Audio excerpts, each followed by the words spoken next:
Amanda Ben saved a drowning child in Korea and went home to Atlanta thinking that was the end of it. 3 weeks later, armed men broke into her apartment at 2 in the morning.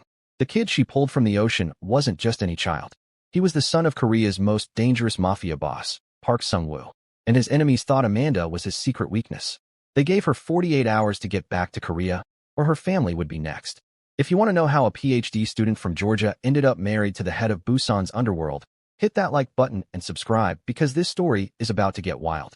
Drop a comment telling me if you would have gotten on that plane. Now let's rewind to where it all started. For weeks earlier, Amanda had been in Busan for an international conference on antibiotic resistance. She'd spent 6 years of her life researching bacterial evolution, surviving on ramen noodles and grant money, chasing a breakthrough that could save millions of lives. The conference was her chance to present her findings to scientists who actually mattered, to prove that her work was worth something. She'd presented her paper that morning to a room full of skeptical faces and tough questions. By the time it was over, Amanda's hands had been shaking and her shirt was soaked with nervous sweat.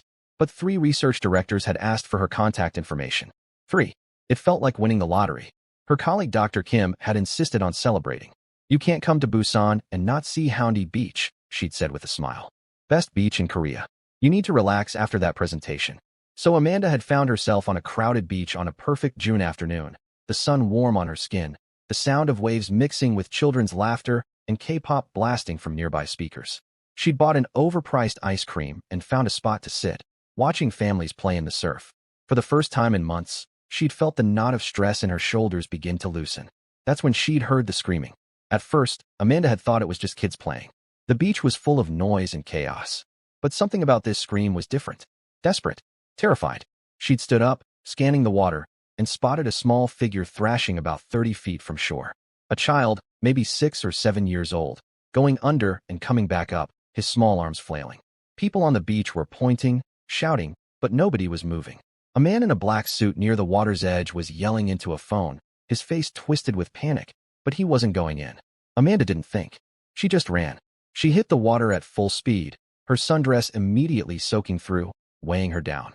The waves were stronger than they'd looked from shore, pulling at her legs, trying to drag her sideways. Amanda pushed through, her eyes locked on the spot where she'd last seen the child's head. He went under just as she reached him. Amanda dove, her hands searching blindly in the cloudy water. Her fingers brushed fabric and she grabbed, hauling upward with all her strength. The child's head broke the surface and he gasped, then immediately started coughing and choking. "I've got you," Amanda said, wrapping one arm around his small chest and using the other to swim them back toward shore.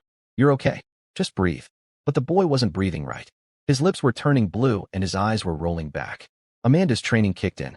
She'd been a lifeguard during undergrad, had maintained her certification even though she'd never thought she'd need it. She flipped the child onto his back, supporting his head, and started towing him faster toward shore. The man in the black suit was wading into the water now, reaching for them. Amanda pushed the child into his arms, and they scrambled onto the beach. Amanda dropped to her knees beside the boy and tilted his head back, checking his airway. Water. Too much water. She rolled him onto his side and struck his back firmly, once, twice. The boy convulsed and seawater poured from his mouth. He coughed violently, his small body heaving, and then he was crying. Beautiful, loud, living crying. Amanda sat back on her heels, her own heart hammering, her hands shaking with adrenaline. The boy curled into himself, sobbing, and without thinking, Amanda pulled him into her lap and wrapped a beach towel someone had thrust at her around his shoulders. "You're okay," she murmured, rubbing his back. "You're safe now. You're going to be fine." The boy's small fingers clutched at her wet dress like she was the only solid thing in his world. His crying gradually slowed to hiccups, and he turned his face into her shoulder. Amanda held him, feeling his heart racing against her chest, grateful beyond measure that it was still beating. That's when she'd looked up and seen him. A man was running across the beach, scattering tourists in his wake. Tall, probably late 30s, wearing expensive clothes that were completely wrong for a beach. His face was a mask of pure terror. He dropped to his knees beside Amanda and the child, his hands hovering like he was afraid to touch, afraid the boy might disappear. "Ji-won," the man said, his voice breaking. "Ji-won, oh God." The boy's head turned. "Appa," he whispered, and launched himself from Amanda's arms into his father's. The man caught his son and held him like he was made of glass, his whole body shaking. Amanda saw tears streaming down his face, saw the way his hand cradled the back of Ji-won's head with infinite gentleness. She looked away, feeling like she was intruding on something too private for strangers to witness. "Thank you," the man said suddenly, his eyes finding Amanda's. They were the darkest eyes she'd ever seen, intense and burning with emotion she couldn't name. "You saved my son's life. I don't know how to repay. I can never repay." His voice cracked, and he stopped, just holding Ji-won tighter. "I'm just glad I was here," Amanda said quietly. "Is he okay? Should we call an ambulance?" "Already coming," the man in the black suit said. He was speaking into a phone in rapid Korean, his tone urgent. The next 20 minutes had been a blur. Paramedics arrived and checked Ji-won over thoroughly. The boy was shaken but physically fine, his lungs clear, his vital signs good. The man who Amanda now understood was Ji-won's father had thanked her at least a dozen more times, his English formal but genuine. "Please," he'd said, "give me your contact information. I want to thank you properly. Send you something for your kindness." Amanda had hesitated. Something about the intensity in his eyes, the way armed men in suits had appeared from nowhere to surround them, made her uneasy. But refusing had seemed rude, so she'd scribbled her email on a scrap of paper and handed it over. "I don't need anything," she'd said. "Really, I'm just happy Ji-won is safe." The man had looked at her like she'd said something profound. Not many people would risk themselves for a stranger's child. "You're a rare person, Miss Amanda." "Amanda Ben." "Miss Ben."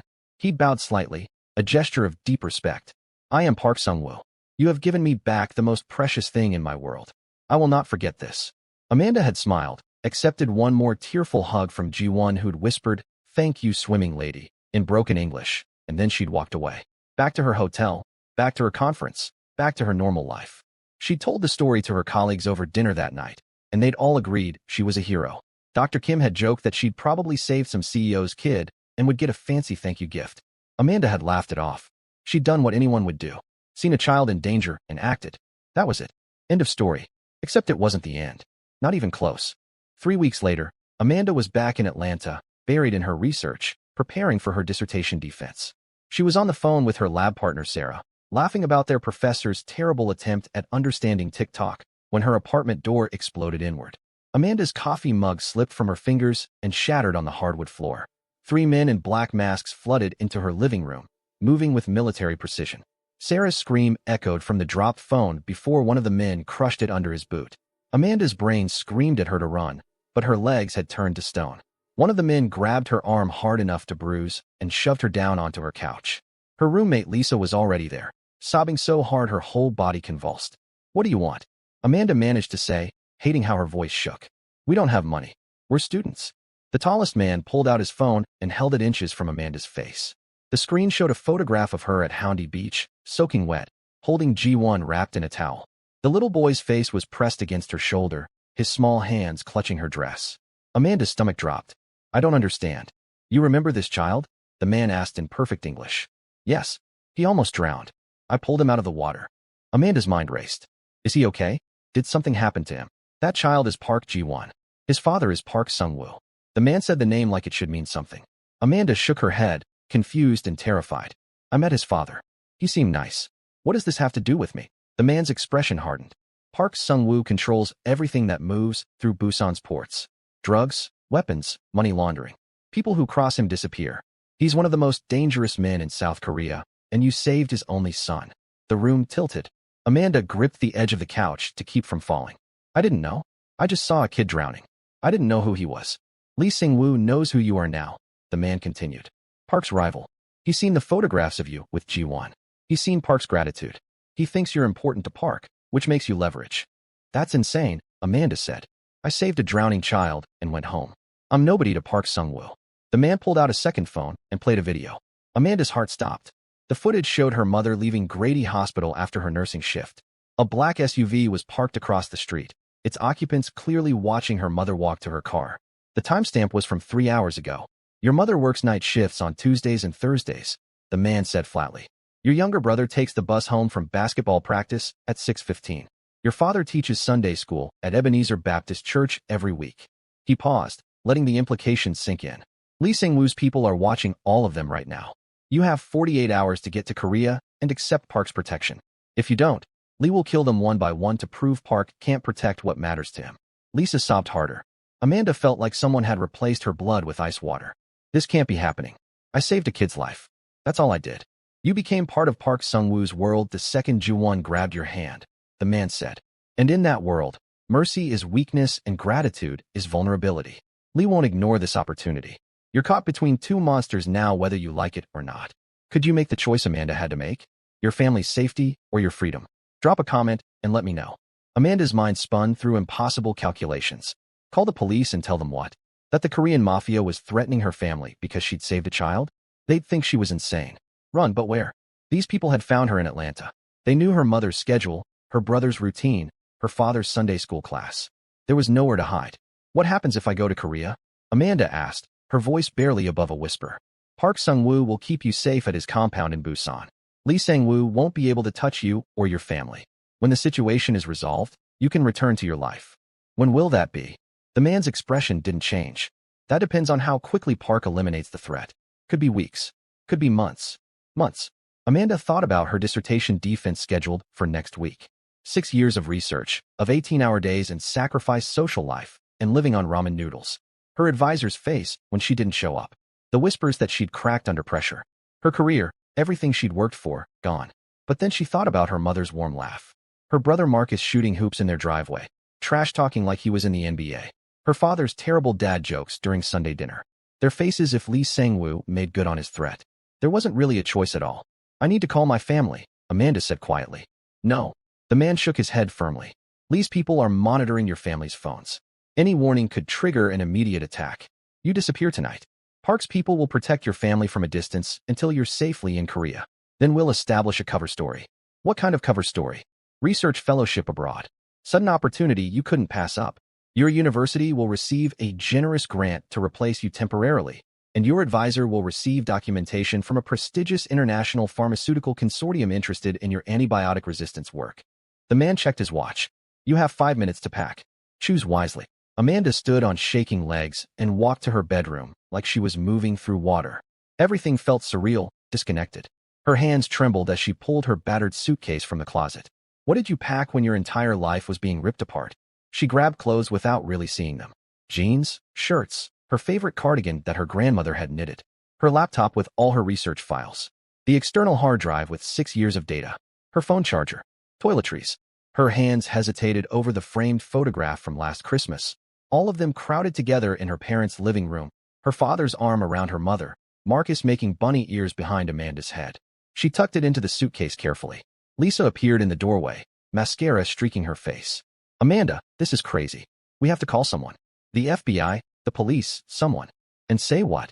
Amanda zipped the suitcase with numb fingers. That Korean mobsters are threatening my family. By the time anyone believes us, my mom could be dead. She grabbed Lisa's shoulders. Listen to me. When my family calls looking for me, tell them I got an amazing research opportunity. Tell them I had to leave immediately. Tell them I'm sorry and I love them, and I'll explain everything when I can. I can't lie to your mother, Lisa whispered. You have to. Amanda pulled her roommate into a fierce hug. Please, Lisa. Just for a few days until I figure out how to contact them safely. Please. The tall man appeared in the doorway. Time's up. Let's go. Amanda took one last look at her room. The desk where she'd written countless papers, often at 3 in the morning, fueled by coffee and desperation. The bed where she'd cried about failed experiments and celebrated breakthroughs. Her life, reduced to one suitcase like it was nothing. She followed the men down the back stairs of her building. A black sedan waited in the alley, engine running, windows tinted so dark she couldn't see inside. They helped her into the back seat between two silent men. The door locks clicked with a finality that made Amanda's chest feel like it was caving in. The drive to the airport was silent except for the hum of the engine and Amanda's thundering heartbeat.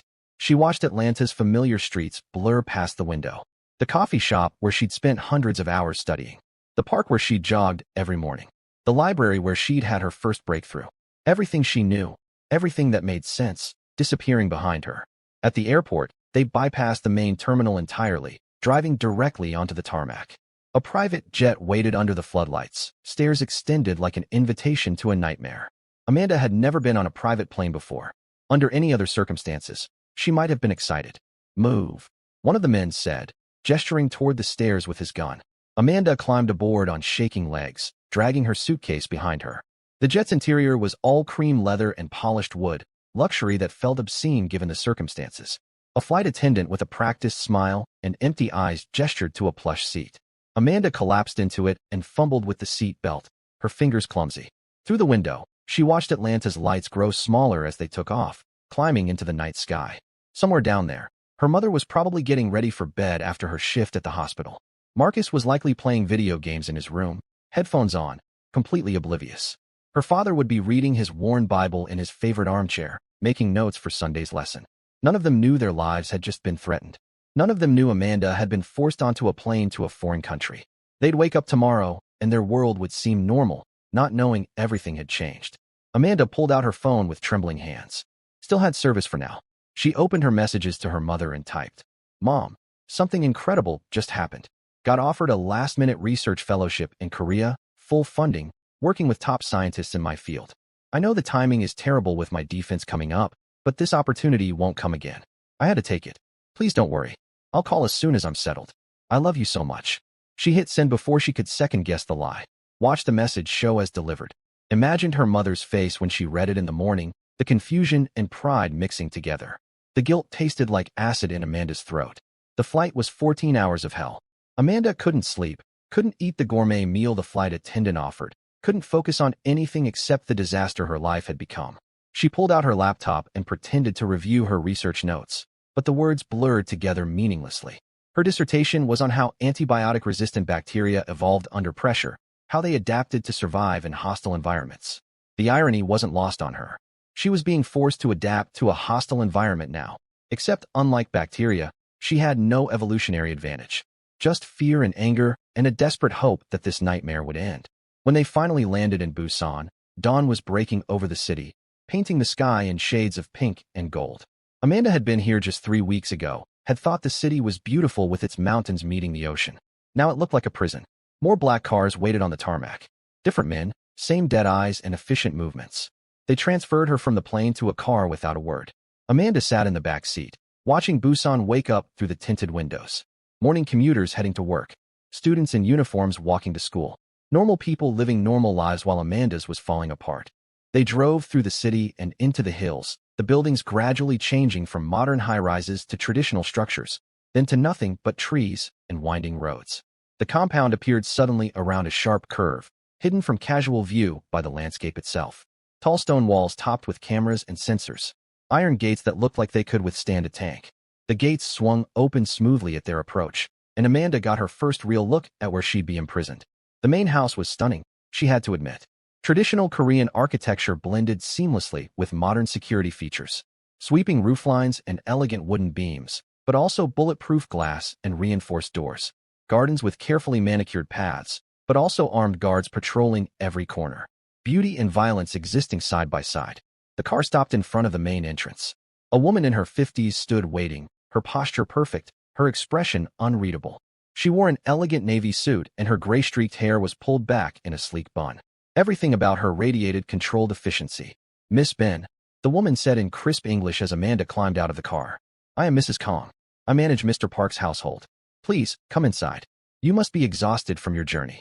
Amanda wanted to scream that she wasn't a guest on a journey. She was a prisoner who'd been kidnapped. But what would be the point? Mrs. Kong was just doing her job. Instead, Amanda followed her through doors that probably cost more than her childhood home. The interior took her breath away despite her anger. High ceilings with exposed wooden beams. Art that Amanda's limited knowledge told her was probably priceless. Everything was elegant, tasteful, expensive. The home of a man with unlimited resources and exquisite taste. "Mr. Park is waiting for you in his office," Mrs. Kong said, leading Amanda through hallways that seemed to go on forever. "He wanted to speak with you as soon as you arrived." They stopped in front of a heavy wooden door. Mrs. Kong knocked once, waited for a response in Korean, then opened it and gestured for Amanda to enter. The office was dominated by floor-to-ceiling windows overlooking Busan's harbor in the distance. Morning light streamed in, illuminating a massive desk made of dark wood. And behind that desk sat Park Sung-woo. He looked different than he had on the beach. That day he'd been desperate, terrified, his expensive clothes soaked with seawater and his face streaked with tears. Now he looked like what he was, a man who controlled an empire. He wore dark slacks and a crisp white shirt with the sleeves rolled up, revealing forearms corded with muscle. His hair was perfectly styled. His expression was calm, controlled. But his eyes were the same, dark and intense, studying Amanda like she was a puzzle he needed to solve. "Miss Ben," he said, standing. His English was accented but clear. "Thank you for coming." The absurdity of the statement broke something in Amanda. "Thank you for coming?" she repeated, her voice rising. "I didn't come. I was dragged here at gunpoint." My family was threatened. My entire life was destroyed. Don't you dare thank me like I had a choice. Park's expression didn't change, but something flickered in his eyes. Respect, maybe. You're right. That was poorly phrased. Let me try again. He moved around the desk, and Amanda fought the urge to step back. I apologize for the methods my people used to bring you here. I know you were frightened. I know your family was threatened. These actions were necessary, but I regret the fear and pain they caused you. Necessary, Amanda said bitterly. You keep using that word. Because it's true. Park's voice was quiet but firm. Lee Sang-woo had already sent people to watch your family. He was planning to take your mother first, use her to lure you back to Korea on his terms. My people intervened before that could happen. They brought you here, where I can protect you. Protect me from a threat that only exists because I saved your son, Amanda shot back. Park's jaw tightened. Yes, you saved Ji-won's life, and for that, you have my eternal gratitude and my eternal protection. But that gratitude also made you a target. Lee sees you as leverage against me. As long as he's alive, you're in danger. So what's the plan? Amanda demanded. I stay here until when? Until you kill him? Until he kills you? Until I'm old and gray? Until the threat is neutralized, Park said. I'm working to resolve the situation as quickly as possible. Amanda laughed, the sound harsh and broken. Resolve the situation. You mean murder your rival? If necessary, yes. Park didn't flinch from the accusation. I've tried negotiations. I've tried territorial concessions. Lee wants war, and I won't let him hurt my son or anyone else I'm sworn to protect. I'm not yours to protect, Amanda said. I'm a stranger. I did one good thing, and now my entire life is gone. Park moved closer, and Amanda found herself backed against the door. But he didn't touch her, didn't crowd her. He just looked at her with those impossibly dark eyes. You're not a stranger. You're the woman who jumped into the ocean without hesitation to save my son. You're the woman who held him while he cried and told him he was safe. You're the woman who gave me back the only thing in this world that matters to me. His voice dropped lower. That makes you family, whether you want to be or not. And I protect my family. Before Amanda could respond, before she could process the intensity in his words, small feet thundered down the hallway outside. The office door burst open and Ji-won ran in, still in his pajamas, his hair sticking up in every direction. The boy skidded to a stop when he saw Amanda, his eyes going huge with recognition and joy. Swimming lady, he shouted in Korean, then switched to heavily accented English. You came. Appa said maybe you come visit. What would you do if you were Amanda? Could you stay angry at a child who looked at you like you hung the moon?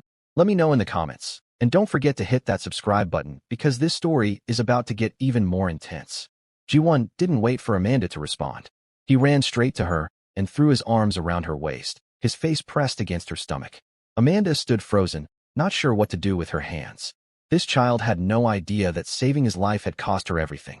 He just knew she was the person who'd pulled him from the water, who'd held him while he was scared.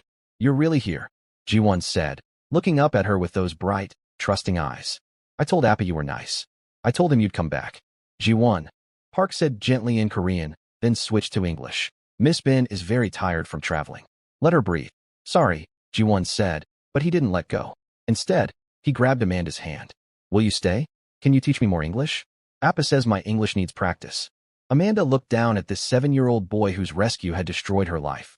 She wanted to be angry at him, wanted to pull away and make him understand that she didn't want to be here. But how could she blame a child for almost drowning? How could she resent him for his father's world? Sure, Amanda heard herself say. I can teach you English. Park's expression softened almost imperceptibly as he watched them. Mrs. Kong will show you to your suite. You should rest. We can discuss everything else later. Amanda let Mrs. Kong guide her through what felt like miles of hallways.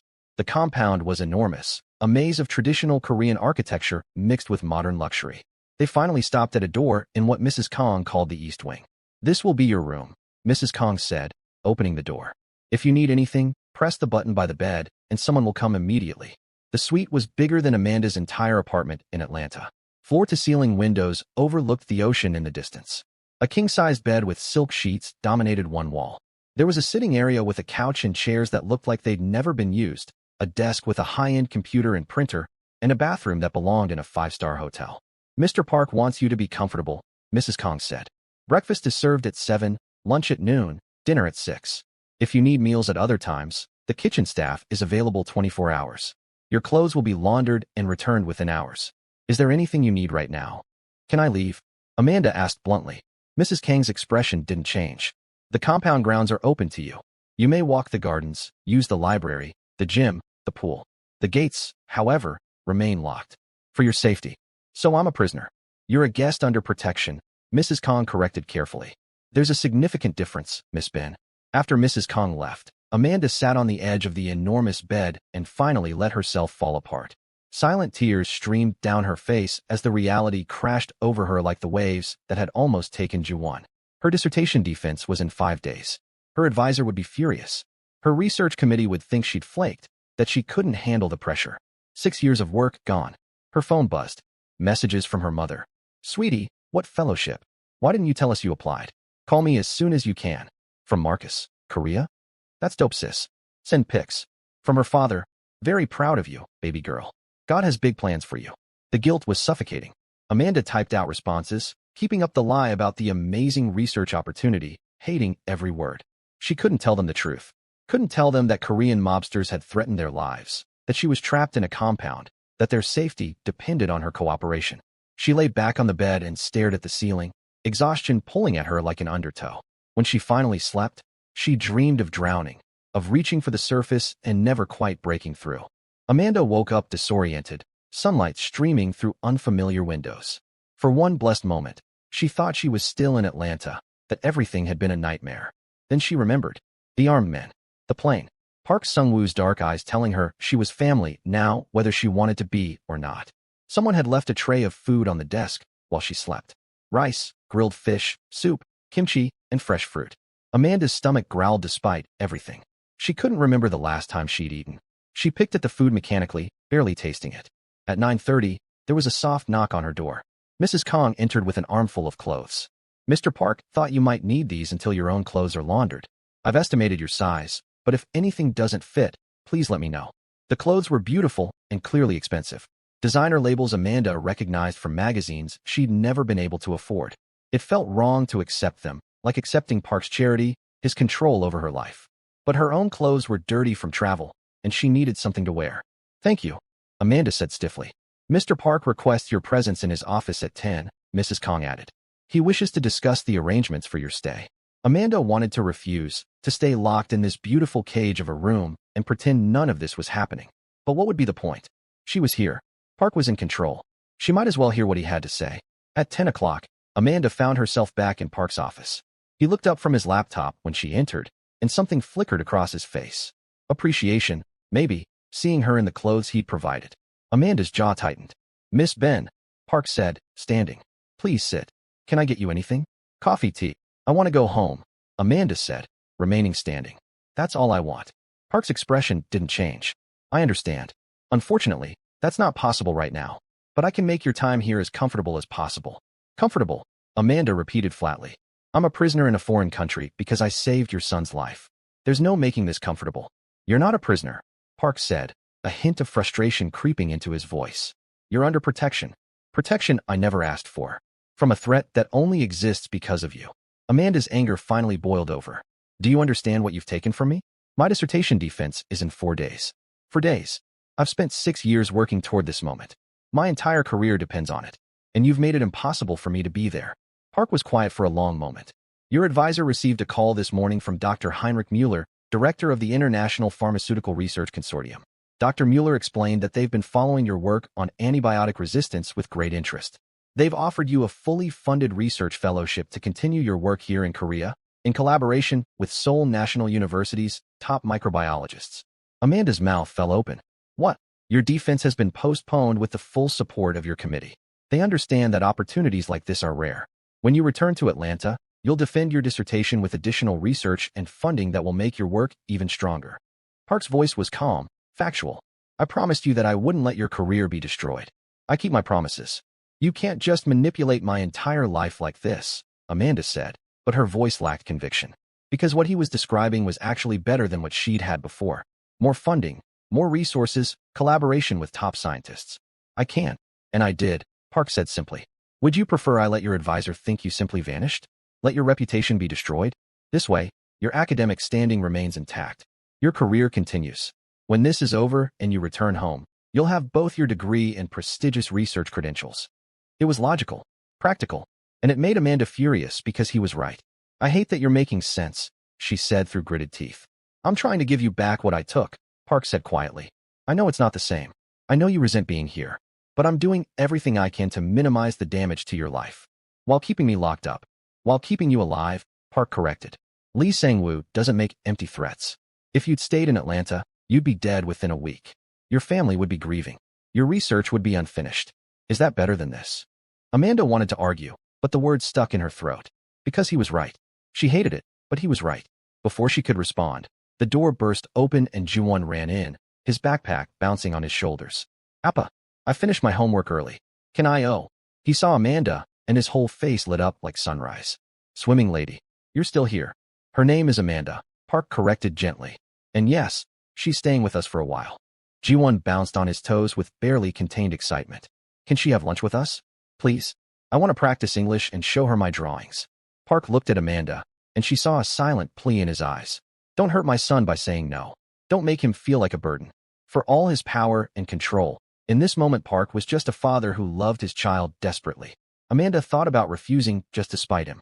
Then she looked at Ji-won's hopeful face and couldn't do it. Lunch sounds fine, she said. Ji-won cheered and grabbed her hand. Come on, I'll show you the garden before lunch. We have koi fish and everything. Amanda let herself be dragged out of the office by a chattering 7-year-old, leaving Park standing at his desk watching them go with an expression she couldn't quite read. The garden was beautiful, traditional Korean design with stone paths winding between carefully cultivated plants and a pond full of massive koi fish. Ji-won talked non-stop, mixing Korean and English, telling her about each fish's name and personality. His English was surprisingly good for a 7-year-old, though heavily accented. Appa says I need to be good at English for business, Ji-won said, tossing fish food into the pond. But I think it's because he wants me to have choices. He says he didn't have choices when he was my age. The insight was startling coming from a child. What do you mean? Ji-won shrugged. Appa's father was like Appa, and his father before that. Appa says it's the family business. But sometimes I hear him on the phone and he sounds sad, like he wishes things were different. Amanda looked at this child who'd already learned to read emotions in his father's voice, to understand things no 7-year-old should have to understand. Do you like living here? It's okay. The guards are nice. Mrs. Kong makes good snacks. But I miss going places without bodyguards. I miss my mom. Ji-won's voice got quiet. She died 2 years ago. Car accident, Appa says. But I heard him talking once. It wasn't really an accident. Amanda's chest tightened. I'm so sorry, Ji-won. It's okay, Ji-won said with the forced cheerfulness of a child who'd learned to hide his pain. Appa takes good care of me. And now you're here too. That makes him happy. I can tell. What makes you think that? Because he smiles more when you're around. He doesn't smile much anymore since Amma died. Ji-won looked up at her with 2 knowing eyes. You make him less sad. That's good. Before Amanda could figure out how to respond to that, Mrs. Kong appeared to call them to lunch. The meal was served in a private dining room overlooking the garden, the table set with beautiful dishes and fresh flowers. Park was already seated, and he stood when they entered. Lunch was surprisingly pleasant despite Amanda's determination to stay angry.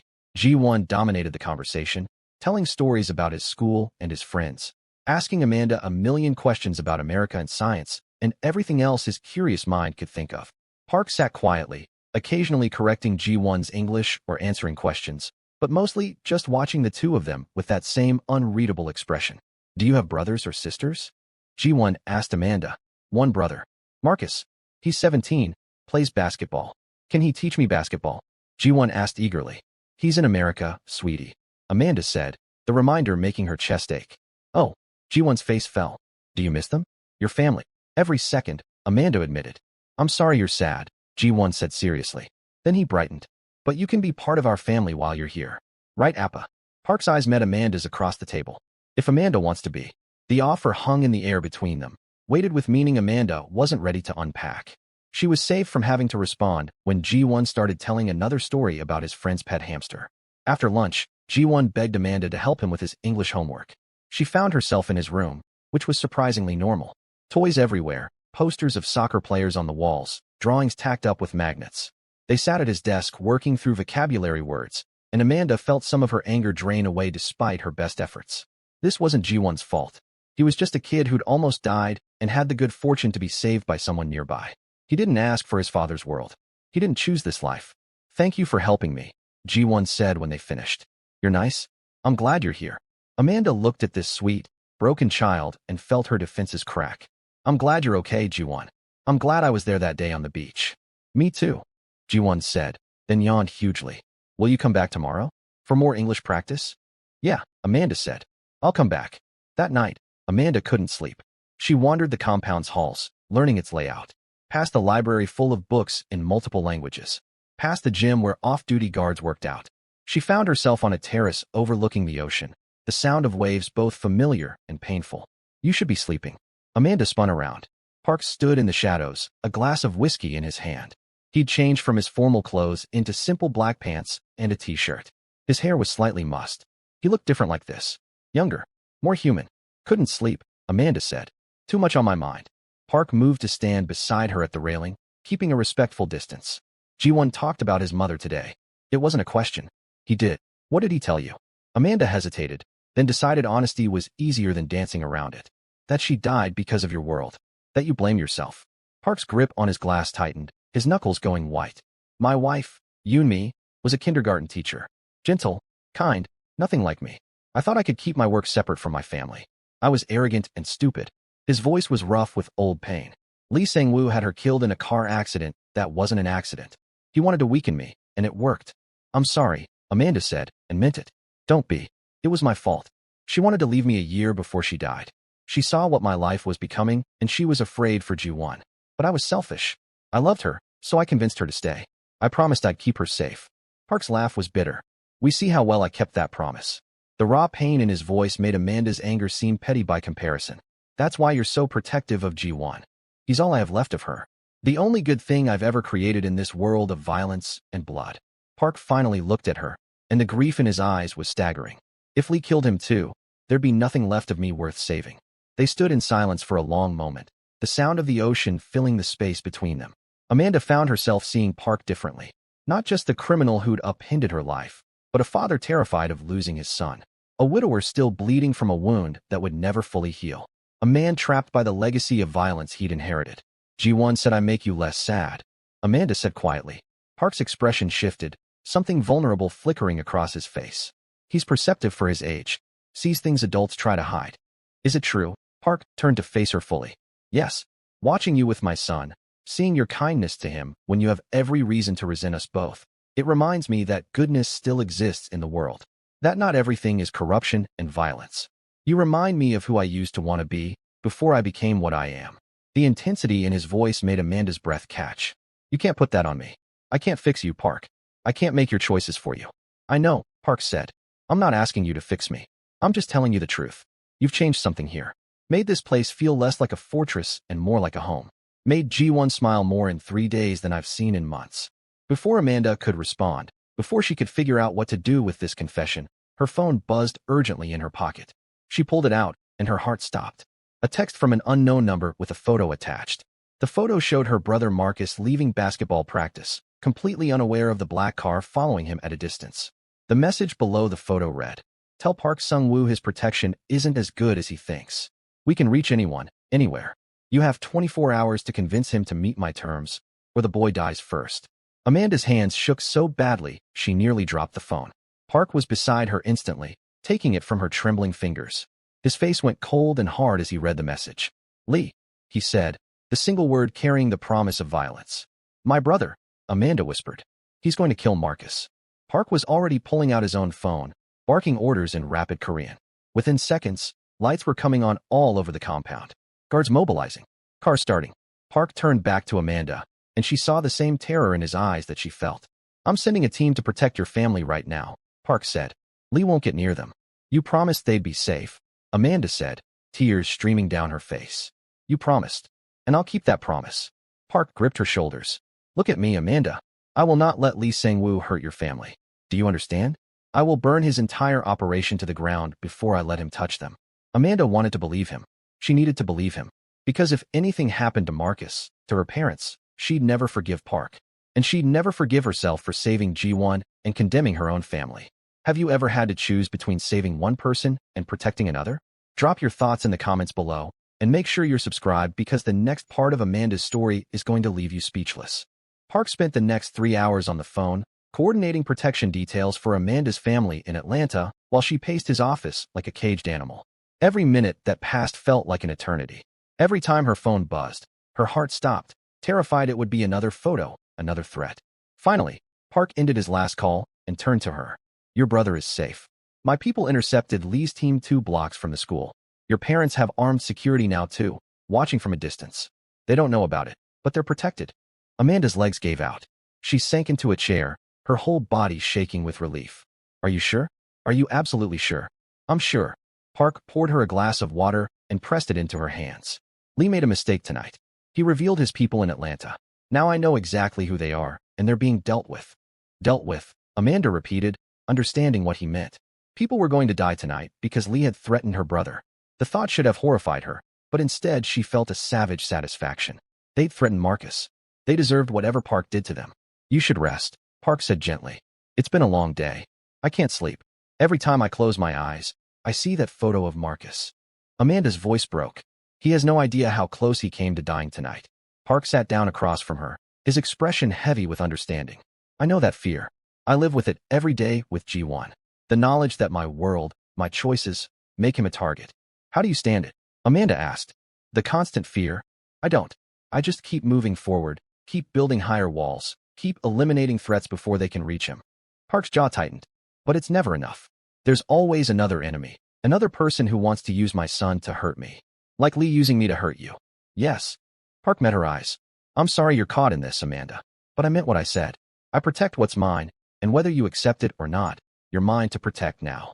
The possessiveness in his voice should have made her angry. Instead, it made something warm unfurl in her chest. She pushed the feeling away. I'm not yours. I'm just someone who saved your kid.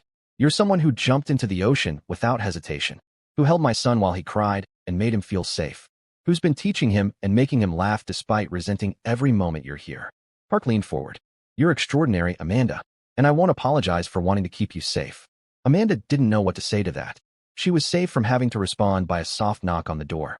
Mrs. Kong entered with a tray. I thought you both might need tea, she said, setting it down. And Miss Ben, G1 asked me to give you this. She handed Amanda a piece of paper. It was a drawing in crayon showing 3 stick figures holding hands under a rainbow. The figures were labeled in wobbly English. Appa, G1, and Amanda. Amanda's throat closed up. He made this for me. He wanted you to know you're part of our family now, Mrs. Kong said with a small smile. That boy has excellent instincts about people. After Mrs. Kong left, Amanda stared at the drawing, tears blurring the crayon lines. She thought about her real family in Atlanta, probably sleeping peacefully, unaware of the danger that had been lurking outside their doors. Then she thought about G1, who'd already lost his mother to violence and was offering his heart to Amanda with the fearless trust only children possessed. He's going to get hurt, Amanda said quietly. When this is over and I leave, it's going to break his heart. Park's expression was pained. I know. I've tried to warn him not to get too attached, but he doesn't listen. He's decided you belong to us. I can't stay, Amanda said, but the words felt hollow. When Lee is gone, I have to go home. I have a life in Atlanta. I know, Park said, but maybe, while you're here, we can just let him be happy. God knows he's had little enough happiness in his short life. Amanda looked at the drawing again. 3 stick figures holding hands. A family. Okay, she whispered. While I'm here. The next 2 weeks fell into a strange routine. Mornings with G1, helping him with homework and teaching him English. The boy was bright and eager to learn, soaking up knowledge like a sponge. He talked constantly, filling the compound with chatter and laughter that had been absent for too long. Afternoons Amanda spent on her research, video calling with the supposed fellowship coordinator who was actually one of Park's people maintaining her cover story. Her advisor in Atlanta was thrilled about her opportunity, sending her additional data to analyze and papers to review. The lie was becoming easier to maintain, which bothered Amanda more than she wanted to admit. Evenings she found herself in the library or the garden, and more often than not, Park would appear. They'd talk about everything except the obvious. Books, music, childhood memories. Park told her about growing up in this compound, learning the family business from his father, never having a choice about his future. Amanda told him about her parents' sacrifice to put her through school, working multiple jobs so she could focus on her studies. You see patterns where other people see chaos, Park observed one evening. They were in the library, rain drumming against the windows. That's your gift. It's just how my brain works, Amanda said. Everything connects somehow. You just have to find the threads. Like people, Park said. You figured out how to help Jawan with his nightmares when trained psychologists couldn't. It was true. Jawan had been having terrible nightmares about drowning, waking up 3 or 4 times a week in a panic. Amanda had started teaching him breathing exercises, grounding techniques she'd learned studying stress responses. She'd sit with him when he woke up scared, counting breaths until his heart rate slowed. Slowly, the nightmares were becoming less frequent. He's a smart kid, Amanda said. He wants to get better. That makes all the difference. Park studied her face. You're good with him. Patient. Kind. He's happier than I've seen him since Yumi died. The compliment made Amanda uncomfortable. She wasn't supposed to be happy here. Wasn't supposed to care about these people. I'm just doing what anyone would do. No, Park said firmly. Most people in your situation would resent him. Would blame him for their circumstances. You've never once made G1 feel like a burden. He's a child. None of this is his fault. And I'm the adult who destroyed your life, Park said quietly. You've never said it, but I see it in your eyes sometimes. The anger. The resentment. Amanda couldn't deny it. You did destroy my life. You took away my choices. My freedom. Everything I'd worked for. I know. Park's voice was rough. If there had been another way, I would have found it. But Lee would have killed you within a week if you'd stayed in Atlanta. He would have made it look like an accident, and your family would have spent the rest of their lives wondering what really happened. At least this way, you're alive. Alive and trapped. Yes. Park didn't try to argue. But maybe not forever. I'm working to end this war with Lee. When it's over, you can go home. And what happens to G1 when I leave? Amanda asked. He's getting attached. This is going to hurt him. I know. Park said, pain flickering across his face. But I can't bring myself to take this happiness away from him. Not when he's smiling again. Not when he's sleeping through the night because you're here. I'm being selfish, I know, but I can't stop myself. Amanda saw the conflict in his eyes, the war between protecting his son from future pain and giving him present joy. She understood it because she was fighting the same war with herself. Every day she spent with G1, she got more attached. Every evening she spent talking with Park, she found herself looking forward to the next conversation. It was dangerous. It was stupid. And it was happening anyway. One night, Amanda was reading in her room when she heard crying. She followed the sound to G1's bedroom and found him sitting up in bed, his small body shaking with sobs. I can't breathe, he gasped. The water, it's everywhere. Amanda didn't think. She just moved to his bed and pulled him into her arms. You're safe, sweetheart. You're in your room. There's no water. Just breathe with me. She started the counting pattern she'd taught him. In for 4. 1, 2, 3, 4. Hold for 4. 1, 2, 3, 4. Out for 4. 1, 2, 3, 4. G1's breathing gradually synced with hers. His fingers clutched her shirt like he was drowning all over again. The next morning, Amanda joined Park and G1 for breakfast. It had become routine now, the three of them eating together, G1 chattering about his dreams or his plans for the day while Park and Amanda exchanged glances over his head. Can we go to the beach today? G1 asked suddenly. I want to show Amanda the tide pools. The request hung in the air like a grenade. Park's face went carefully blank, but Amanda saw the flash of fear in his eyes. The beach. Where G1 had almost died. Where Lee's people could be waiting. That's not a good idea right now, Park said carefully. Maybe when things are safer. G1's face fell. But I'm not scared anymore. Amanda taught me how to be brave. Amanda's chest ached at the trust in his voice. Sweetie, it's not about being brave. It's about being smart. The beach isn't safe right now. Because of the bad men who want to hurt Appa, G1 said matter-of-factly. I know about them. I'm not stupid. Park and Amanda exchanged shocked glances. G1, Park said gently. What do you know about the bad men? I hear things, G1 said with a shrug. The guards talk when they think I'm not listening. They say Lee Sang-woo wants to hurt our family. That he's the one who killed Amma. That he tried to drown me on purpose that day at the beach. Amanda's blood ran cold. What do you mean on purpose? Ji-won looked between them with eyes far too old for his 7 years. My bodyguard that day, the one who was supposed to watch me, he pushed me into the deep water. I saw his face when he did it. Then he pretended to call for help, but he didn't really try to save me. He wanted me to drown. Park had gone completely still, his face carved from stone. Why didn't you tell me this before? Because you were already so sad about Amma. I didn't want to make you more sad. Ji-won's voice got small, and I thought maybe it was my fault. Maybe I imagined it. Come here, Park said roughly, pulling his son into his arms. Listen to me very carefully. Nothing that happened that day was your fault.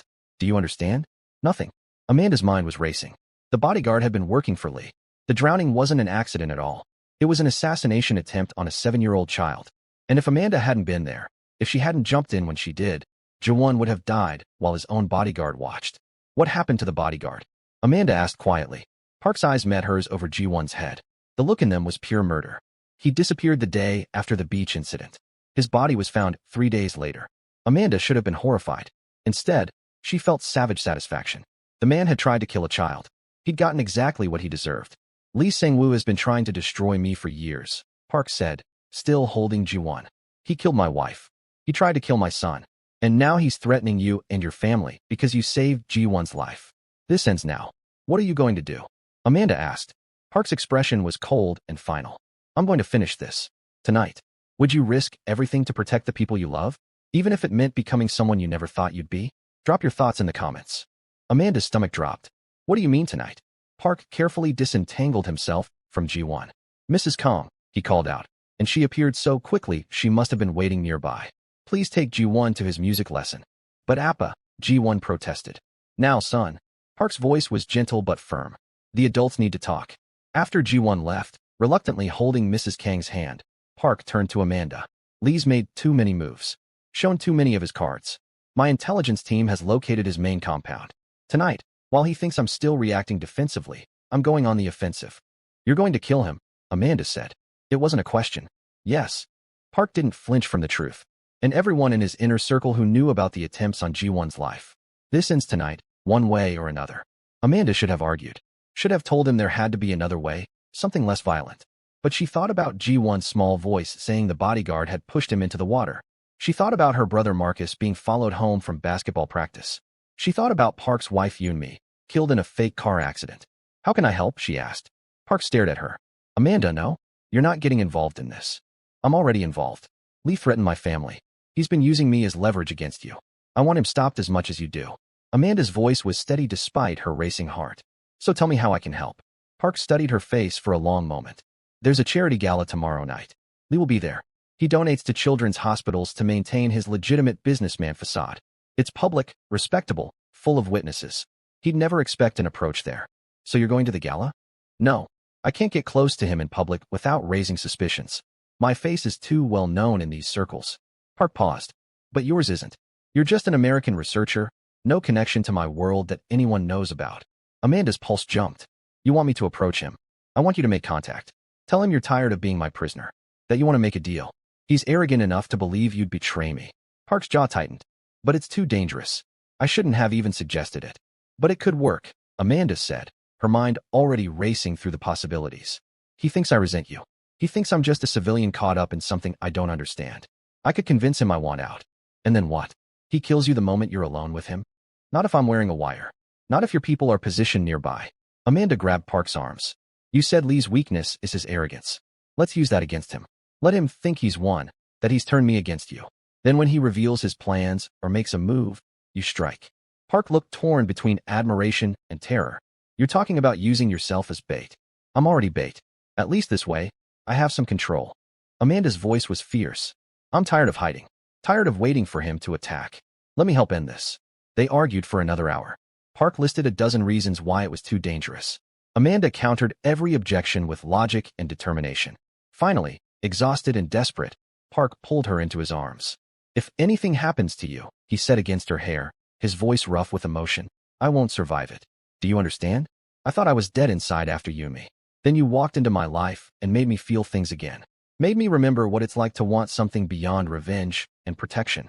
If I lose you too, there's nothing left. Amanda's breath caught. She pulled back to look at his face, seeing the naked vulnerability there. Park, I'm falling in love with you, he said simply. I know I have no right. I know you plan to leave as soon as this is over. But I need you to know. Before you risk yourself tomorrow night, I need you to know that you matter to me. You're not just G1's savior anymore. You're the woman who makes me laugh. Who challenges me. Who makes this compound feel like a home instead of a fortress. Amanda's heart hammered against her ribs. She should pull away.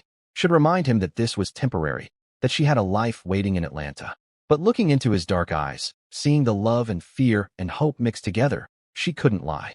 I'm falling for you too, she whispered. I don't want to be. I've tried not to be. But somewhere between hating you and helping Ji-won, I fell in love with both of you. Park kissed her then, and it was nothing like Amanda had ever experienced. Desperate and gentle all at once. Full of promise and fear and a need that made her knees weak. She melted into him, her hands fisting in his shirt, letting herself feel everything she'd been trying to deny. When they finally broke apart, both breathing hard, Park rested his forehead against hers. Promise me you'll be careful tomorrow night. Promise me you'll run at the first sign of real danger. I promise, Amanda said. But you have to promise me something too. Promise me you'll keep Ji-won safe no matter what happens to me. Nothing is going to happen to you. Park said fiercely. I'll have 20 men at that gala. Waiters, security, guests. The moment Lee makes a wrong move, we'll be ready. The next day was a blur of preparation. Park's technical team fitted Amanda with a nearly invisible wire, so small and sophisticated it looked like a piece of jewelry. They rehearsed her approach, her story, her exit strategy dozens of times. Park's men would be everywhere at the gala, ready to intervene the instant things went wrong. Ji-won sensed something was happening. He clung to Amanda all morning, unusually quiet. "You're leaving, aren't you?" he asked finally. Amanda knelt down to his eye level. "Just for the evening. I'll be back before you wake up. Promise." Amanda thought about lying, about giving him the certainty he needed. But Ji-won had already lost too much to lies. "I promise I'll do everything I can to come back to you." Ji-won's eyes filled with tears. He threw his arms around her neck. "I love you," he whispered. "You're the best almost mom ever." Amanda's own eyes burned with tears. She looked up and saw Park standing in the doorway, his expression devastated. This child had just told her he loved her. This child whose father had upended her life. This child she'd somehow fallen completely in love with despite everything. "I love you too, sweetheart," Amanda said, meaning it with every fiber of her being. That evening, Amanda dressed in the gown Park had provided. Deep emerald green silk, elegant and expensive, with a high neckline that hid the wire perfectly. Her hands shook as she applied makeup. This was real. She was really going to walk into a room with a man who wanted her dead and try to convince him she'd betray Park. Park appeared in her doorway, devastating in a black tuxedo. For a moment, neither of them spoke. They just looked at each other, both knowing that tonight could end in disaster. "You look beautiful," Park said finally. "I look terrified," Amanda corrected. "That too." Park crossed the room and took her hands. "Last chance to back out. We can find another way." "There is no other way. We both know that." Amanda squeezed his fingers. "I can do this. I know you can. That's what terrifies me." Park pulled her close one more time, breathing her in like he was trying to memorize her scent. "Come back to me. To us." "I will," Amanda promised, praying she could keep it. The gala was held at Busan's most luxurious hotel, all glittering chandeliers and marble floors, and South Korea's elite dressed in designer gowns and tuxedos. Amanda felt desperately out of place, but she held her head high and smiled like she belonged. Park stayed close, but not too close, playing the role of distant business associate. Amanda could feel his eyes on her constantly, tracking her every move.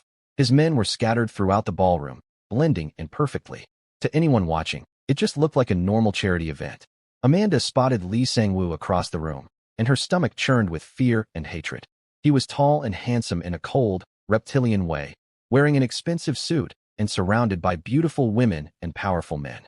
He held court like a king, accepting praise and admiration with practiced charm. This man had killed Park's wife, had tried to drown Ji-won, had threatened her family. Amanda took a breath, centered herself, and walked straight toward him. Lee's eyes found her immediately, recognition flickering across his face. Amanda saw the exact moment he registered who she was. His smile turned predatory, interested. "Miss Ben," he said in perfect English. "What an unexpected pleasure. We need to talk," Amanda said quietly, letting her voice shake just enough to seem genuine. "Somewhere private." Lee's eyebrows rose with amusement. "Bold. I like that. But why would I talk to Park Sung-woo's pet American?" Amanda forced herself to meet his gaze, to let him see the fear and anger she'd been carrying for weeks. "Because I'm not his pet. I'm his prisoner. And I have information about his security protocols, his weaknesses, his plans. Information I'm willing to trade for my freedom." Interest sparked in Lee's cold eyes. "What do you want in return?" "My life back.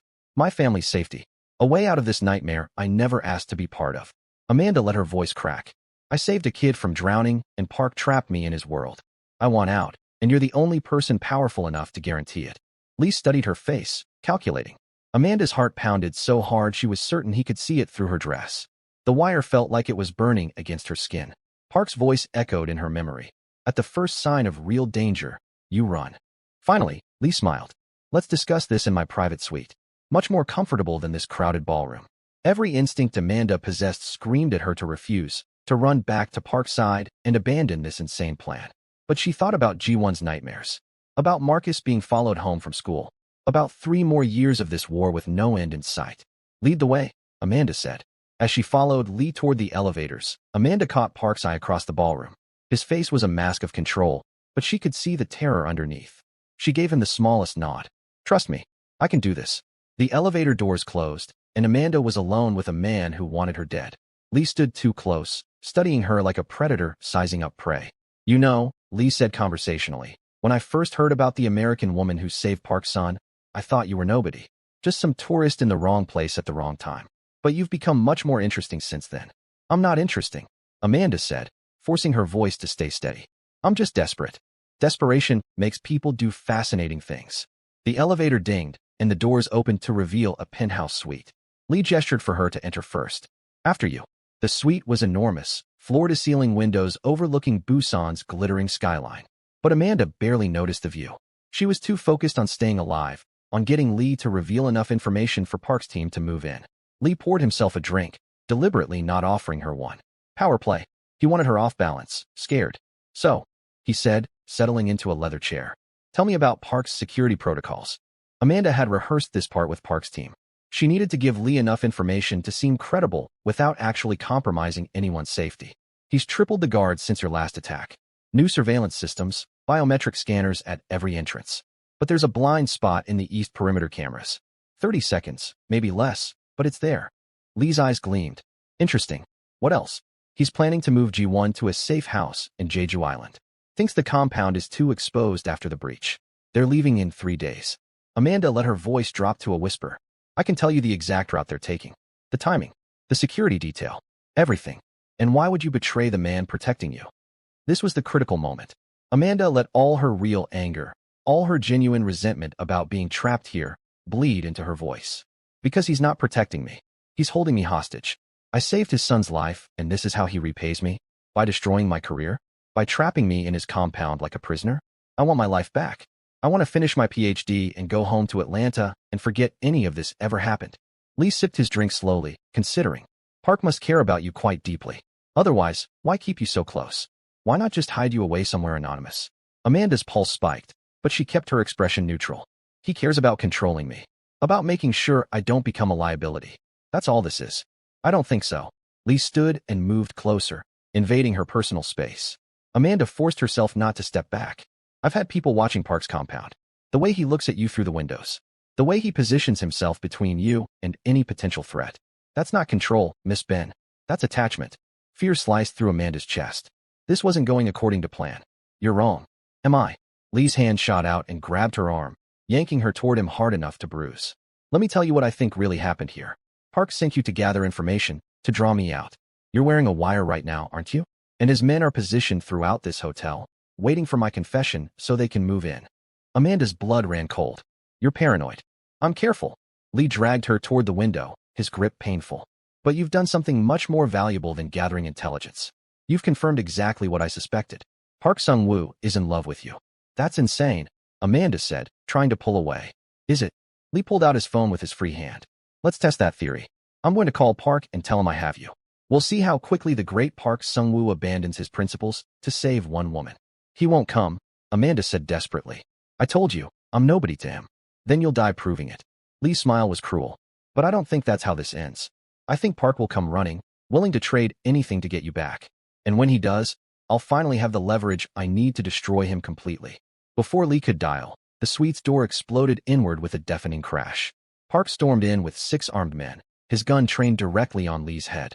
His face was a mask of cold fury, but his eyes blazed with protective rage. Let her go, Park said, his voice deadly calm.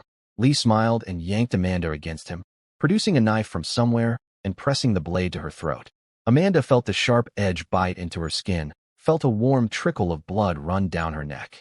Come any closer, and I open her jugular, Lee said calmly. Park froze. Amanda saw a naked terror flash across his face before the mask slammed back into place. Lee, this is between you and me. Let Amanda go. So you can kill me? I don't think so. Lee pressed the knife harder, and Amanda whimpered despite herself. Here's what's going to happen. Your men are going to leave. You're going to put down your gun.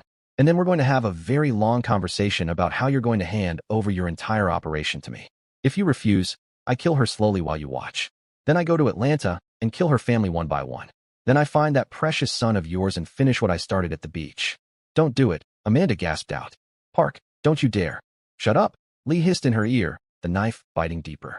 But Amanda's mind was racing through everything she'd learned watching Park's guards train, everything her brothers had taught her about fighting back. Lee was bigger and stronger, but he was also arrogant. He thought she was just a helpless civilian. He was wrong. Amanda threw her weight backward into Lee, using his own grip against him. The sudden movement surprised him enough that the knife jerked away from her throat for just a second. It was all the opening she needed. She twisted hard, driving her elbow into his ribs with all her strength, just like Park's guards had shown her. Lee grunted in pain, and his grip loosened. Amanda dropped to the floor and rolled away. Park's gun fired. The sound was deafening in the enclosed space. Lee stumbled backward, his eyes wide with shock, blood blooming across his white shirt like a crimson flower. He looked down at the wound, touched it with trembling fingers, then back up at Park with an expression of disbelief. "You actually did it," Lee said, his voice already weakening.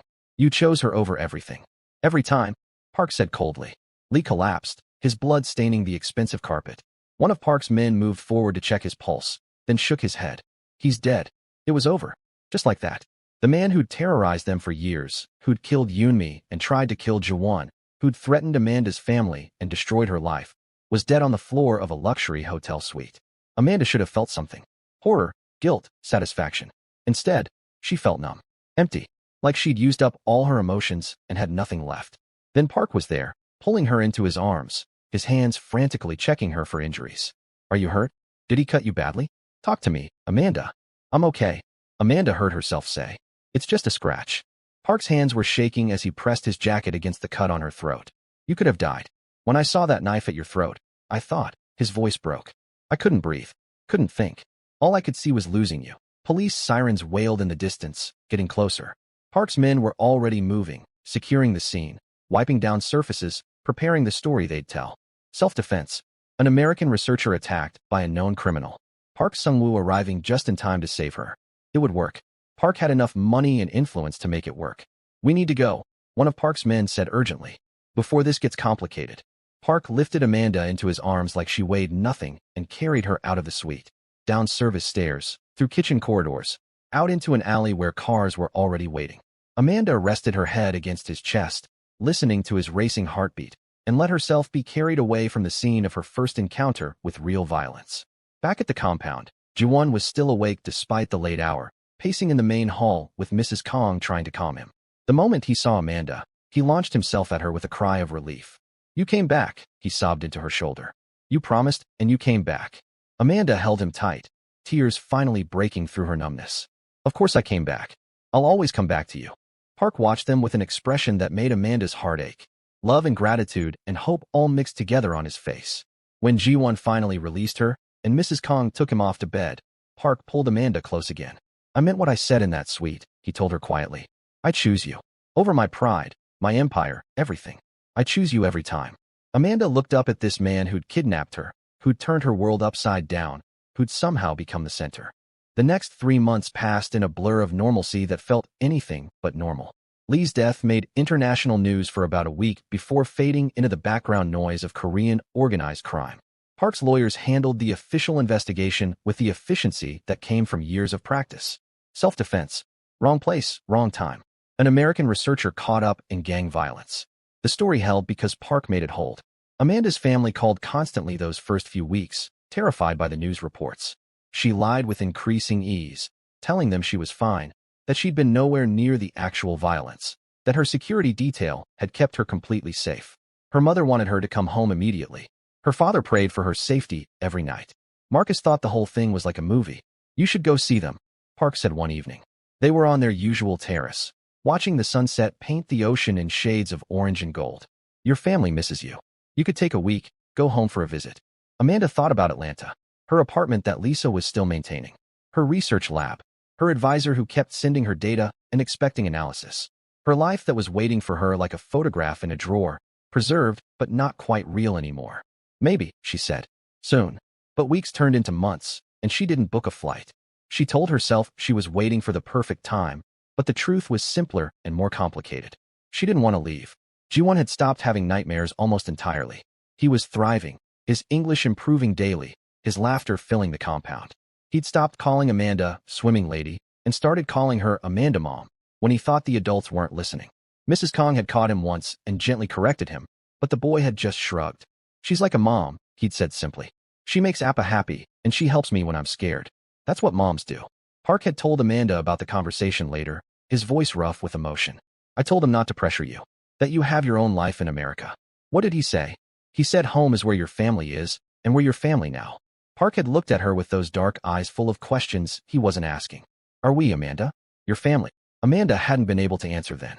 But the question haunted her through quiet dinners and G1's homework sessions and evenings spent talking with Park about everything and nothing. The compound had changed too. Without Lee's constant threat, the security had relaxed slightly. Guards still patrolled, but the atmosphere was less fortress and more home. Park was working on legitimizing parts of his business, slowly transitioning away from the violence that had defined his family for generations. It was a long process, probably impossible, but he was trying. For G1. For the future he wanted to build. I met with the prosecutor today, Park told Amanda one night. They'd started spending their evenings together, sometimes talking, sometimes just sitting in comfortable silence. About immunity deals for cooperation on the remaining Lee faction operations. You're turning informant? Amanda asked, surprised. I'm buying my way out, Park corrected. Information for leniency. It won't make me clean, but it might make me clean enough that G1 doesn't have to inherit this world. That's dangerous. Your own people could see it as betrayal. Park's smile was tired. Everything is dangerous. But for the first time, I think the risk might be worth it. He looked at her. You've made me want things I thought were impossible. A different life. A future that doesn't end in blood. The intensity in his voice made Amanda's breath catch. They'd been dancing around their feelings for months, stolen kisses and careful touches, both afraid to push for more. Amanda because she still thought she should want to leave. Park because he thought asking her to stay was too selfish. Park, Amanda started, but he cut her off with a kiss that made her forget what she'd been about to say. I love you, he said against her lips. I'm in love with you. I know I shouldn't say it. I know you're planning to go back to Atlanta eventually, but I need you to know before you leave. You've changed everything for me. Made me believe in second chances. Amanda's eyes filled with tears. I'm in love with you too. That's the problem.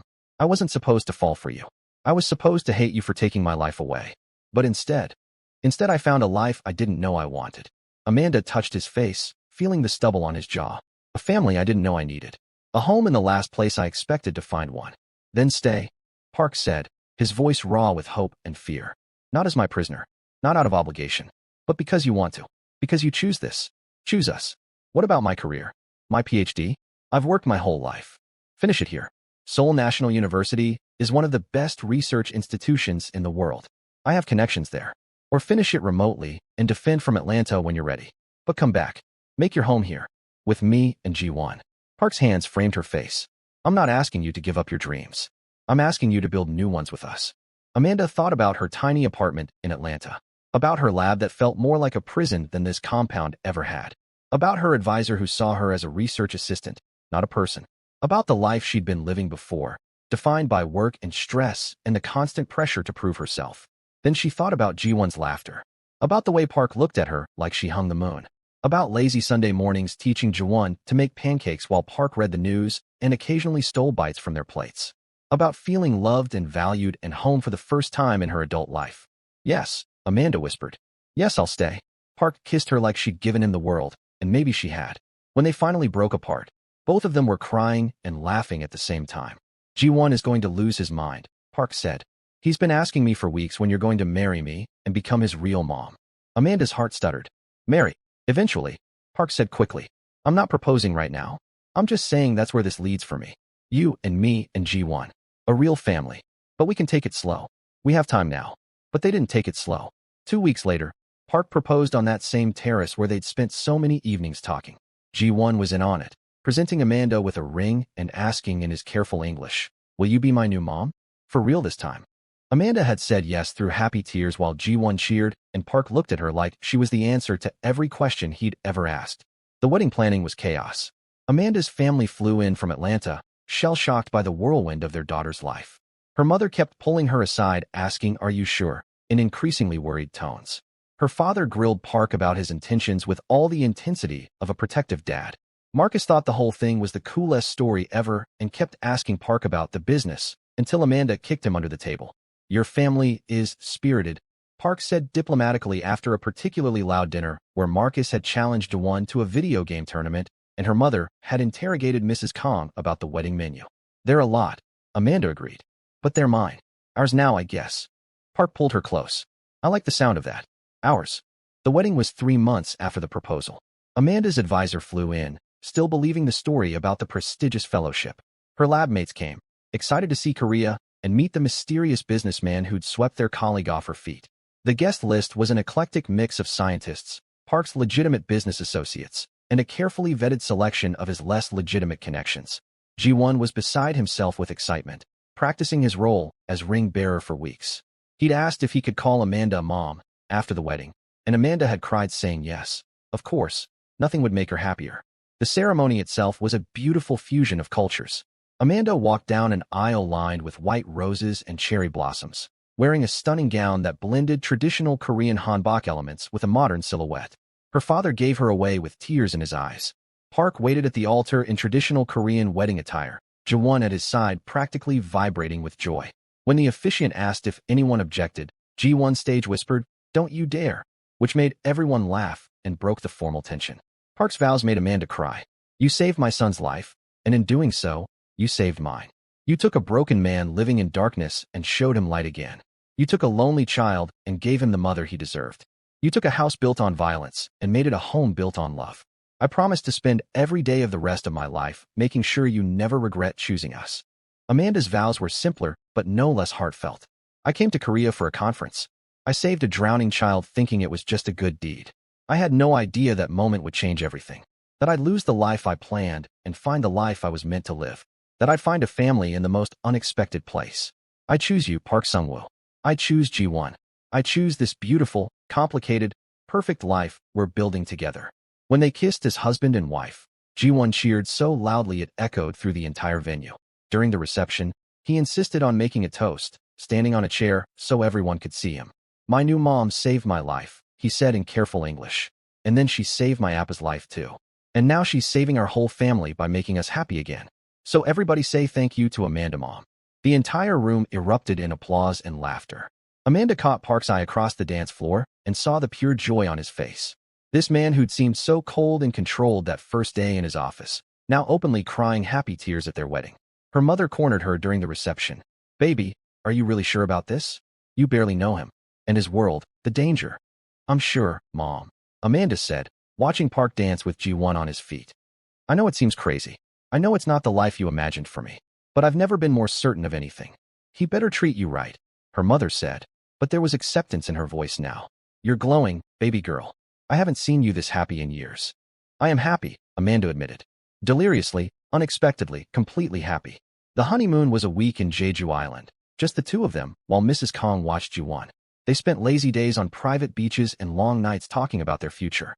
Park was serious about going legitimate, about building something Ji-won could be proud of. Amanda was setting up her research lab at Seoul National University, continuing her antibiotic resistance work with better funding and resources than she'd ever dreamed of. "Do you ever regret it?" Park asked one evening as they watched the sunset. "The life you gave up?" Amanda thought about her tiny apartment, her struggling research budget, the loneliness she'd barely acknowledged before all this. "No, that life was safe and predictable and slowly crushing me under its weight. This life is messy and complicated and sometimes terrifying. But it's mine. Ours. I wouldn't trade it for anything." When they returned from the honeymoon, Ji-won had made them a welcome home banner in English and Korean, covered in drawings of their family. 3 stick figures holding hands, just like he'd drawn months ago. But this time, the figures were labeled Appa, Amma, and Ji-won. Amanda had cried seeing it, and Ji-won had hugged her tight. "Don't cry, Amma. Happy families don't cry. These are happy tears, sweetheart," Amanda had explained. "Sometimes people cry when they're so happy they can't hold it all inside." Life settled into a new rhythm. Amanda split her time between her research, teaching Ji-won, and slowly learning the intricacies of Park's world. She didn't get involved in the business side, but she became the person he talked to when decisions weighed heavy. The moral compass he consulted when the old ways of violence seemed easier than the new ways of negotiation. Park kept his promise about going legitimate. It took years and more money than Amanda could fathom, but slowly he transitioned his operations. The drug running stopped. The weapons trafficking ended. He focused on his shipping company, his real estate investments, his tech ventures. Some of his old associates were angry. Some cut ties completely. But Park held firm. "I'm doing this for Ji-won," he'd say when the transition got difficult. "So he never has to make the choices I did. So he can inherit a legacy he's proud of." But Amanda knew he was doing it for her too. For the life they were building together. For the promise of a future that didn't end in blood. 6 months after the wedding, Amanda defended her dissertation via video conference. Her committee was impressed by her additional research, conducted with Seoul's top scientists. She passed with highest honors and officially became Dr. Amanda Ben Park. Ji-won insisted on calling her Dr. Mom for a week, which made Park laugh every time. 1 year after the wedding, on a quiet Sunday morning, Amanda found Park in his office staring at a photograph of Yunmi. She'd learned not to be jealous of his first wife. Yunmi would always hold a piece of Park's heart, and that was okay. Love wasn't finite. You could honor the past while embracing the future. Do you think she'd approve? Park asked when Amanda sat beside him. Of us. Of how happy Ji-won is. Amanda studied the photograph. Yunmi had kind eyes and a gentle smile. A kindergarten teacher who'd loved a man she couldn't save. I think she'd be grateful that Ji-won has a mother who loves him. That you found happiness again. That you're building the life she wanted for your family. Park pulled Amanda close. I wish she could have met you. I think you would have been friends. I wish I could have met her too, Amanda said honestly. She raised an amazing kid for the years she had with him. That afternoon, they took Ji-won to Houndy Beach for the first time since the drowning. The boy had been nervous, but he'd asked to go, wanting to face his fear. They'd spent hours building sandcastles and collecting shells, and when Ji-won finally waded into the water holding both their hands, Amanda and Park had cried watching him be brave. This is where it started, Ji-won said, standing in the shallow water. Where you saved me, Alma. Where our family began. Amanda looked at Park over Ji-won's head. At this man who'd terrified her when they first met, who'd destroyed her life and somehow given her a better one. At their son, brave and healing and so deeply loved. At the ocean that had brought them all together in the most impossible way. Yeah, baby, Amanda said, pulling them both close. This is where it all began. Now, standing in her beautiful home with her family around her, Amanda thought about that day she'd jumped into the ocean without hesitation. She'd thought she was just saving a drowning child. She'd had no idea she was saving herself too. They say when you save a life, you become responsible for it forever. Amanda had saved Ji-won that day at the beach. But in saving him, Park Sung-woo had saved her too. She'd come to Korea as a scientist searching for breakthrough. She'd stayed as a mother, a wife, and apparently the first lady of what used to be Busan's underworld, helping her husband transform his empire into something their son could be proud of. Her mother still didn't know how to explain it at church. My daughter married a reformed businessman in Korea, didn't quite capture the full story. But Amanda didn't need her to understand. She had everything she needed right here. It wasn't the life she'd planned. It was infinitely better. As the sun set over the ocean that evening, Park found Amanda on their terrace. He wrapped his arms around her from behind, his chin resting on her shoulder, and they watched the waves together in comfortable silence. Any regrets? He asked, like he always did. Not even one. Amanda answered, like she always did. And she meant it. Every word. So here's my final question for you. Would you have gotten on that plane back to Korea? Would you have risked everything for people you barely knew? Would you have chosen love over safety, chaos over comfort, a family you found over the life you planned? Amanda Ben made that choice. She saved a drowning child, and it cost her everything she thought she wanted. But it gave her everything she never knew she needed. Sometimes the most terrifying moments lead to the most beautiful destinations. Sometimes losing your life means finding yourself. And sometimes, just sometimes, jumping into the ocean to save a stranger's child leads to finding your true family on the other side of the world. If this story moved you, hit that like button and share it with someone who believes in second chances and the power of choosing love even when it's terrifying. Drop a comment telling me, what would you have done in Amanda's situation? Would you have stayed, or would you have gone home the moment you were free? And don't forget to subscribe because there are so many more incredible stories of love, danger, and finding home in unexpected places coming your way. Thanks for watching. I'll see you in the next one.